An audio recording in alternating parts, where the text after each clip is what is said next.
NEET के लिए इस प्रश्न में आप यहाँ देख पा रहे हैं कि यह एक लेंस है जिसका रेडियस ऑफ कर्वेचर r है और इसका फोकल लेंथ f है और इस लेंस के सामने का ऑब्जेक्ट रखा हुआ है जिसका इमेज इस लेंस के द्वारा यहाँ पर बन रहा है और इस इमेज का इंटेंसिटी I नॉट है। और हम जानते हैं कि इमेज जो बनता है उसका इंटेंसिटी लेंस के एरिया के प्रोपोर्शन में होता है, तो इसका एरिया यहाँ पर A है और वो पाई आर स्क्वायर के बराबर होगा। इसलिए यहाँ पर जो इमेज बना उसकी intensity I nought proportional to A means pi r square के प्रोपोर्शन में होगा।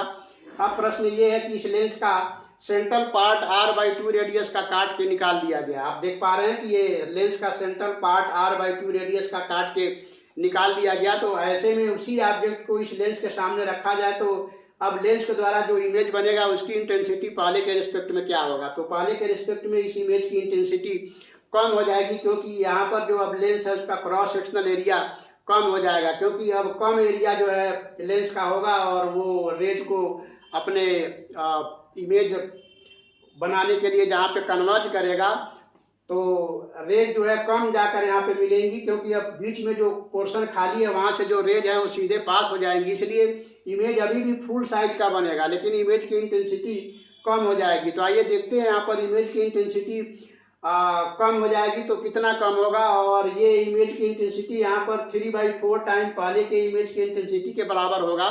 तो ये कैसे आ रहा है इसको देखते हैं। तो यहाँ पर हम देख पा रहे हैं कि इमेज की इंटेंसिटी को हम I nought equal to K A लिखेंगे, जहाँ A इस लेंस का क्रॉस सेक्शनल एरिया है और हम K पाई आर स्क्वायर भी लिख सकते हैं। अब यहाँ पर जो इमेज बन रहा है उसकी इंटेंसिटी हम I ले रहे हैं और इसको लिखेंगे K पहले का एरिया पाई आर स्क्वायर। जब ये पोर्शन काट के नहीं निकाला गया था उस समय जो इसका एरिया था वो पाई आर स्क्वायर था।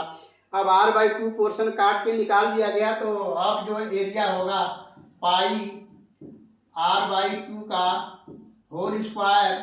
अब इसको सॉल्व करेंगे तो अब इस लेंस का जो क्रॉस सेक्शनल एरिया होगा जो रेज को कन्वर्ज करेगा वो हो जाएगा K into 3/4 pi r square means 3/4 KA होगा। अब हम क्या करेंगे, यहाँ पर I नॉट में I से डिवीजन करेंगे तो हमें रिलेशन मिलेगा I nought upon I equal to हो जाएगा KA और नीचे अब आया है 3/4 KA। अब इसको सॉल्व करेंगे तो ये 4/3 आएगा।